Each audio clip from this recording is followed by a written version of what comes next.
Hey there, welcome to your personal deep dive, all about strokes. We're taking a look at some dense medical school lecture notes you sent over, and boy, are they packed with info. Don't worry though, we're on a mission to extract the most important stuff. Think of us as your personal brain cell bodyguards. That's a great way to put it. We're all about making this complex topic clear, concise, and, well, maybe even a little bit fascinating. Fascinating is my middle name, so let's get right to it. We're diving into the world of brain attacks, or as doctors like to call them, cerebrovascular accidents, CVAs, better known as strokes. What exactly happens in the brain during a stroke? Imagine this. A vital highway in your brain suddenly gets blocked, cutting off that essential flow of oxygen-rich blood to your brain cells. And since those cells are real divas, they can't survive for long without their constant oxygen supply. Yeah. That's why a stroke is a true medical emergency. Every second counts. Time is tissue, as the notes say. That's a pretty powerful image. But what really surprised me was learning that strokes aren't just something to worry about in your golden years. Apparently, 34% of strokes actually occur in people younger than 65. You're right. That's a wake-up call for all of us. Strokes are the fifth leading cause of death in the U.S. and a major cause of long-term disability, regardless of your age. That's a sobering thought. So, let's break down the different types of strokes, shall we? The notes mention two main categories, ischemic and hemorrhagic. What's the difference between the two? Think of ischemic strokes like a clogged pipe. They happen when a blood clot forms, blocking an artery and preventing blood flow to a part of the brain. Now, these clots can either form directly in the brain, which is called a thrombotic stroke, or they can travel from somewhere else in the body and get lodged in a brain artery, causing what we call an embolic stroke. So it's either a local clog or a traveling roadblock, both leading to the same problem, a traffic jam in the brain. Exactly. And then we have hemorrhagic strokes, Ooh. which are less common but often more deadly.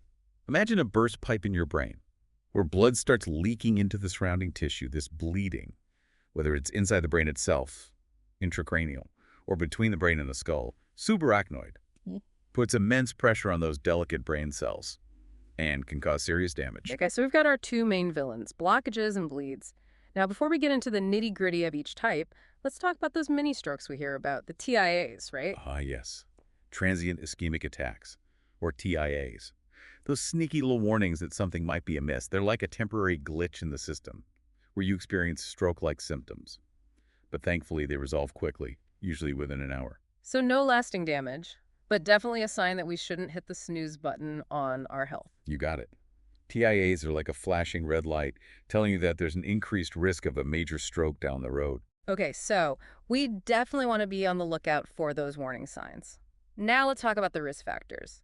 What makes someone more likely to experience these brain attacks? Well, like with most health issues, there are things we can control and things we can't. Let's start with the good news. There are plenty of modifiable risk factors, those lifestyle choices that we have the power to change. Think of it as empowering yourself to be your own brain bodyguard. I like the sound of that. What are some of the lifestyle changes we can make to protect our precious brains? You've probably heard these before, but it's worth repeating. Maintaining a healthy weight, getting regular exercise, quitting smoking, and managing conditions like high blood pressure and diabetes all play a huge role in reducing your stroke risk. So basically, taking care of your overall health is like giving your brain a big, warm hug. Exactly. But there's one risk factor that people often overlook, and it's something that even surprised me when I first learned about it. Drug use, even if it was a long time ago, significantly increases the risk of stroke. Really? That's news to me. It seems like the choices we make, both past and present, can have a lasting impact on our brain health. Absolutely. And while we can't change the past, we can certainly take steps today to make healthier choices. So, even if you indulged in a little too much experimentation back in the day, it's not too late to turn things around. But what about those risk factors we can't control? What about things like age, gender, ethnicity, and family history? Those are the non-modifiable risk factors, the ones we inherit or are simply part of who we are. While we can't change them, being aware of them can help us be even more proactive about the things we can control. Makes sense. It's like knowing the lay of the land so you can navigate it more effectively. Exactly. Now, let's get back to those ischemic strokes, those pesky blockages. We talked about thrombotic strokes, where the clot forms right there in the brain, often due to the buildup of plaque in the arteries, a condition called atherosclerosis. Right, it's like those clogged pipes you mentioned earlier. And then there are the embolic strokes, where the clot takes a little trip through the bloodstream before ending up in the brain. The notes mention all sorts of things that can cause these traveling blockages. Air bubbles, bits of plaque, even fat. That's right. It's almost like a mystery trying to figure out where that embolus came from. But one thing's for sure, embolic strokes tend to be quite severe because they happen so suddenly. So it's like a surprise attack on the brain. And speaking of surprises, the notes mention that the location of the stroke in the brain has a huge impact on the symptoms someone experiences. That's a fascinating aspect of stroke. The brain is like a complex control center, Hmm. and each region is responsible for specific functions. So depending on where the stroke occurs, you'll see a very different set of symptoms. It's not just a matter of stroke, but rather a stroke in this particular part of the brain. That makes a lot of sense. Exactly. For example, a stroke on the left side of the brain, which controls the right side of the body, often causes weakness or paralysis on that right side. And since the left side of the brain is usually dominant for language, you might also see difficulties with speaking or understanding, a condition called aphasia. So it's like a double whammy. Physical weakness and communication challenges. What about a stroke on the right side of the brain? Does it mirror the left-sided stroke just on the opposite side of the body? Not quite. While you'll definitely see weakness or paralysis on the left side of the body, the other symptoms are quite different. People with right-sided strokes might struggle with things like impulse control, spatial awareness, and even recognizing that they're having a stroke at all, a phenomenon called symptom denial. Wow. So different sides of the brain, completely different sets of problems. And it's not just about right versus left, right? The notes mention that specific lobes of the brain can also be affected, leading to even more variations in symptoms. You're catching on quickly. For example, damage to the frontal lobe, which is like the CEO of the brain, can lead to personality changes. Hmm. And a stroke in the posterior or occipital lobe, the visual processing center, can cause something called homonymous hemianopsia. Okay, now you're just showing off with the fancy medical terms. What in the world is homonymous hemianopsia? It's actually simpler than it sounds. Imagine your visual field, what you see in front of you, being cut in half. Yeah. So if you have homonymous hemianopsia, you might only be able to see the left half of everything, even though both of your eyes are working perfectly fine. So it's like the brain is only receiving information from half of each eye's visual field. That must be incredibly disorienting. You can be. And it highlights how vital each part of the brain is to our overall functioning. Absolutely. So to sum it up, stroke location is key to understanding what's going on. And speaking of understanding, let's talk about diagnoses. How do doctors figure out if someone is having a stroke? And what's this code stroke business all about? Code stroke is like a 911 call for the brain. It's a rapid response protocol that hospitals use to ensure stroke patients get the fastest possible assessment and treatment. Because remember, time is tissue. Okay, so every second counts. What exactly happens when a code stroke is called? What's the game plan? It's all hands on deck. A neurologist is immediately notified, and a CT scan becomes top priority. This helps rule out a hemorrhagic stroke and pinpoint the blockage location if it's an ischemic stroke. They also check blood glucose levels and establish the last known well time, which is crucial for determining treatment options. Last known well. That's when someone was last seen without any stroke symptoms, right? Why is that so important? It's like figuring out the starting line of the race against time. Knowing the last known well helps doctors determine if the patient is eligible for certain treatments, like that clot-busting drug TPA you mentioned earlier. We'll get into the details of treatment in just a moment. That's right, the last known well is crucial because it helps determine which treatments are possible. It's like solving a puzzle, and that timestamp gives doctors a vital clue. It sounds like a real race against time, so... Let's talk treatment. What can be done to help someone who's having a stroke? Well, as you can imagine, treatment depends on the type of stroke. For ischemic strokes, those blockages we talked about, the goal is to restore blood flow to the brain ASAP. And one of the most powerful tools in our arsenal is that clot-busting drug you mentioned, TPA. TPA, the hero of the hour. Tell me more about how this clot buster works its magic. TPA stands for tissue plasminogen activator. And it's a remarkable drug that can literally dissolve blood clots. It's like sending a tiny plumber into the brain to clear out that blockage and get traffic flowing again. That's an awesome visual. But the notes also mention that TPA has to be given within a very specific time frame. Why is that? That's because TPA is most effective when administered within 3 hours of the onset of symptoms, though in certain cases that window can be stretched to 4.5 hours, and that's why establishing that last known well time is so critical. Oh, it's a race against the clock. The sooner treatment begins, the better the chances of minimizing brain damage. The notes also mention that TKA isn't suitable for everyone. Are there certain situations where it's not a good idea to use this clot-busting drug? You're right. TPA isn't a one-size-fits-all solution. It does carry some risks, the most significant being the potential for bleeding. So, doctors have to carefully weigh the benefits against the risks for each individual patient. It's a delicate balancing act. What kinds of things would make someone ineligible for TPA? There are a number of factors that doctors consider. Things like uncontrolled high blood pressure, any active bleeding anywhere in the body, recent surgery, or certain medications, especially blood thinners, can all increase the risk of complications with TPA. It sounds like TPA is a powerful tool, but it's not without its caveats. Are there other treatment options for ischemic strokes if TPA isn't an option? Absolutely. There are other procedures that can be used to restore blood flow to the brain. One of those is thrombectomy, which is a minimally invasive procedure where doctors use a tiny catheter to actually go in and physically remove the clot from the artery. So it's like a high-tech plumbing job for the brain. Amazing. The notes also mention a procedure called carotid endarterectomy. What's that all about? Carotid endarterectomy is a surgical procedure to remove plaque buildup from the carotid arteries in the neck.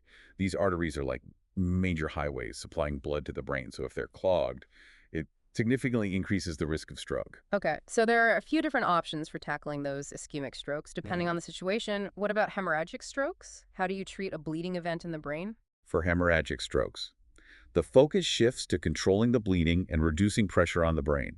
This often involves medications to lower blood pressure, control seizures, and prevent vasospasms, which are sudden constrictions of blood vessels that can worsen the situation. It sounds like a multi-pronged approach to stabilize this situation.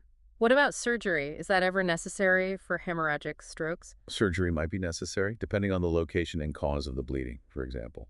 They might need to repair a ruptured aneurysm, remove a blood clot, or even perform a craniotomy, which involves removing a portion of the skull to relieve pressure on the brain.